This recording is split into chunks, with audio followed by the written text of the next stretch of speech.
They came up the coast road under a sky the color of pewter. 3 women in a wagon piled with wooden crates and stoppered glass, their wheels whispering over the wet leaves of an October morning. The town was called Millbridge, little more than a sawpit by the river and a church spire that caught the gray light. People paused to look.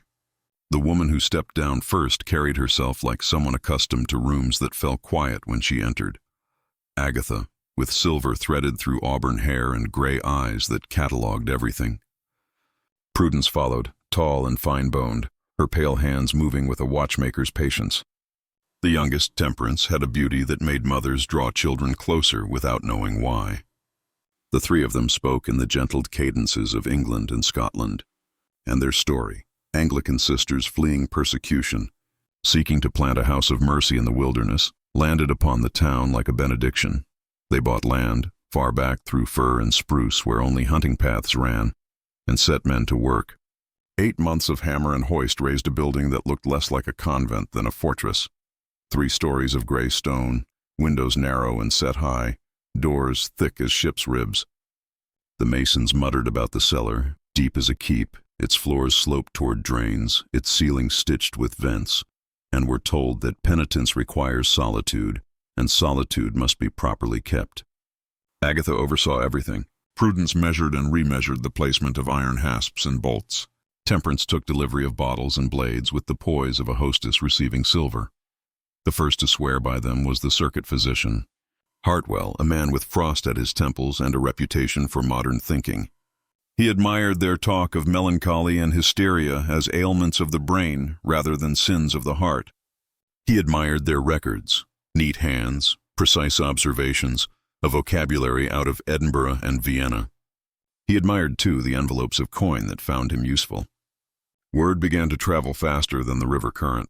Families sent daughters who read too much and smiled too little, wives who dared contradict in public, girls who refused a 3rd proposal, women crushed under grief who keened when they should have been quiet.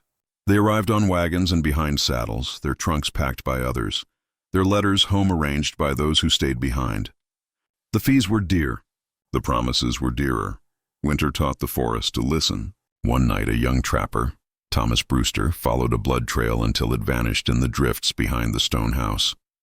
The building looked blind from the outside, but a faint honey glow leaked along the snowbanks where the basement windows peered. The sound came first, human, raw, terrible, rising and breaking like surf, and then the other noises, the click of steel set down and lifted, the soft exchange of voices, something like a saw biting slow. He brushed a sleeve across a fogged pane, and the world narrowed to a table of oiled wood and leather straps. A woman's shaved scalp marked in ink, a hinged crown of metal fixing her head, a thin rod descending with the steadiness of a needle toward the dark beneath bone. Prudence stood intent, her pale face flushed with the labor. Temperance passed instruments without looking.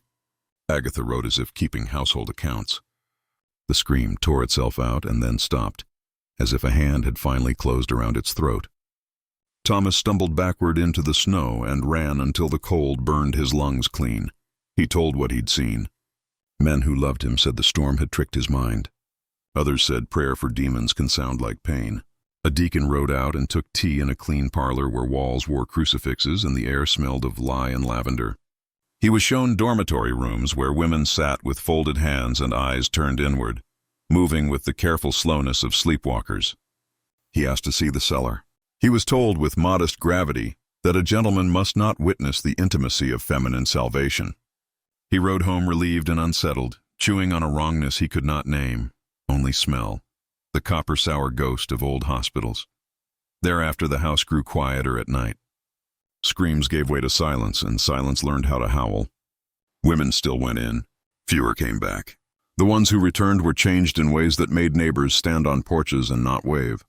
Mary Prescott, who had laughed with her whole mouth and argued like a lawyer, answered when spoken to, married a man she barely looked at, forgot she had ever loved books. Her mother found neat little scars under her hair. Another woman, who had buried an infant, came home with cheeks bright as a painted doll and no memory of being a mother at all. A merchant's wife, who had accused her husband of faithlessness, recanted with a smile and lost her way on streets she had walked since childhood. Hartwell called these cures. Families tried to believe him. At night, some of them sat by candlelight and turned their daughters' skulls gently beneath their fingers, feeling for stitches. Packages crossed the ocean and came back with instruments wrapped in straw and books bound in calf. Letters went out under wax and secret names. The postmaster kept counsel because he had been paid to. In the town, whispers began to collect, about women who never returned and vows of silence no one was permitted to hear, about letters in daughters' handwriting that said they had chosen the cloister forever, about a ledger kept somewhere with columns that balanced beautifully. The house learned to swallow time. By its second decade, it had processed hundreds, and the three women had become what they had always been beneath the costume, doctors exiled for their appetites, using charity as a blade's handle. Prudence had refined her entry points, measuring temple to orbit, nose bridge to ear, angle and depth to reach a rage, a memory, a curiosity. Temperance starved and woke and chilled and rewarded, breaking and remaking habits until a personality gave way like tired rope. Agatha traveled back and forth to the harbors, meeting men who asked polite questions and wanted the same answers. Can you remove the part that makes a woman obstinate without disturbing her ability to sew? Can you soften grief without unthreading the whole cloth? Can you leave the hands and empty out the head? Sometimes they took in women with no one to miss them. Fishermen's widows, camp followers trailing broken regiments, girls with dirt under their fingernails and pockets empty of names. These volunteers signed clumsy marks on papers Temperance guided their hands to. The seller recorded the rest, jars with gray crescents floating in amber, tags tied neatly to glass, drawings sharp enough to teach from, questions answered with tissue because the living do not answer as cleanly. The one who undid them had more learning than most, and a spine that had not learned to bend. Sarah Whitman arrived from Boston like a storm kept inside a person. She had carried a child out of wedlock and refused to sell her silence for a name. Her parents had grown tired of scandal and arranged piety. Sarah watched. She had read anatomy in her father's library. She saw gait and gaze and the slow spooning of soup into mouths that did not notice taste, and she understood. When they starved her, she counted footfalls. When they froze her, she memorized keys. When they kept her awake, she taught herself to pray in numbers. She made a journal with berry juice and rags and hid it in the seams of her shift. The building breathed. She learned its breathing. A spring storm broke the world open. Water rushing down stone steps into the lower rooms. Lamps lifted and equipment moved. In that chaos, she slid along walls like a shadow and found the rooms no one was allowed to have words for. The tables with leather cuffs. The trays of delicate steel. The shelves of brains afloat in their preserved dreams. The records, the cleanest horror of all. Pages that married a name to a fault and a fault to an incision and an incision to an outcome. She took what she could carry. A sheaf of surgical notes, 2 letters heavy with foreign postage, a page from a catalog of names with the word expired lined up like gravestones. Then she ran. The forest tried to keep her. Branches clawed at her hair. The rain made knives of the wind. Twice she heard men no longer speaking in hymn tones but calling like hunters, and twice she curled into the hollow of a fallen tree and breathed with the rot until boots went past. On the 3rd day, a trapper with a quiet dog found her and, because some people can still tell the difference between madness and fear, believed her. He took her to the sheriff. Hawthorne was a practical man who liked order and sleep. He listened with his arms crossed, and then he read. The surgical log did not shout. It listed date, patient, temperament, target, technique, result. It spoke about a girl who loved books and the place inside her that love might live, and how to reach that place with steel and what happened after. It spoke of payment received in florins for data concerning memory erasure. It spoke of 600 names and what had been done to them. It did not speak of burial. Hawthorne stood up very slowly, as if sudden movement might spill something you could never clean up. He sent riders to Portland and Boston and gathered men with rifles who had daughters. They reached the stone house at dawn and found it emptied like a picked bone. The beds were cold. The parlor crucifix still watched the door. In the cellar, the lamps had burned down, but not out. The air was thick with alcohol and the iron tang of opened bodies. Behind a false wall, they found what had not yet been moved. 47 women waiting in glass and liquor, scalps stitched, skulls altered. On the shelves, row after row of labeled mind. In the desks, letters wearing university seals and the Careful greed of men who would never touch a knife but wanted to read what a knife had learned. Hartwell broke when it became impossible to pretend there was a greater good tall enough to see over this pile of the gone. He said their names out loud, the names they had entered the country with before they cloaked themselves in linen and vows, and the story ran backward across the ocean. Expulsions, inquiries, a ship sailing east to west with 3 doctors aboard and one plan between them. He admitted to being paid. He tried to argue for history. Then he wept. The 3 women vanished as if the woods had grown doors for them alone. Accounts in distant banks produced no faces. Sightings followed them like old rumors. Argentina, a Paris practice tucked behind lace, a carriage boarding at night with curtains drawn.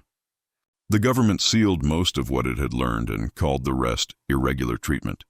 The building was burned by people who needed the fire more than they needed proof.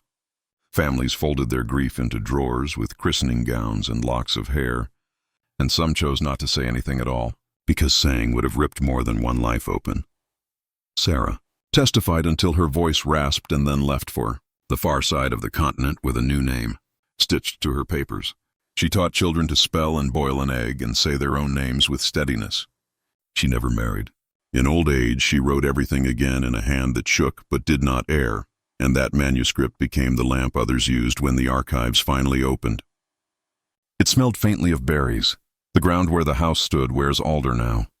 In spring, the marsh marigolds braid gold into the ditch water.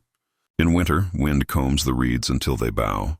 If you walk there at evening, you can hear the river, and if you have brought too much silence from town, perhaps the barest echo of a bell. It is tempting to dress the story in words like fanaticism and possession, because those are old clothes we know how to shrug on. But what happened in that stone place was plainer and colder. It was curiosity unmoored from mercy, brilliance freed from witness, the comfortable purchase of other people's pain in the name of improvement. Men wrote to the house because they wanted knowledge without consequence.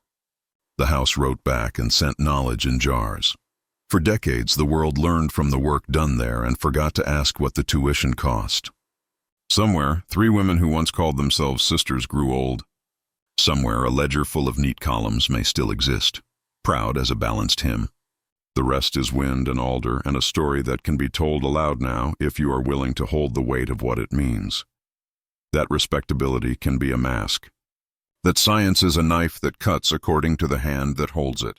That the easiest people to disappear are those others are already tired of seeing.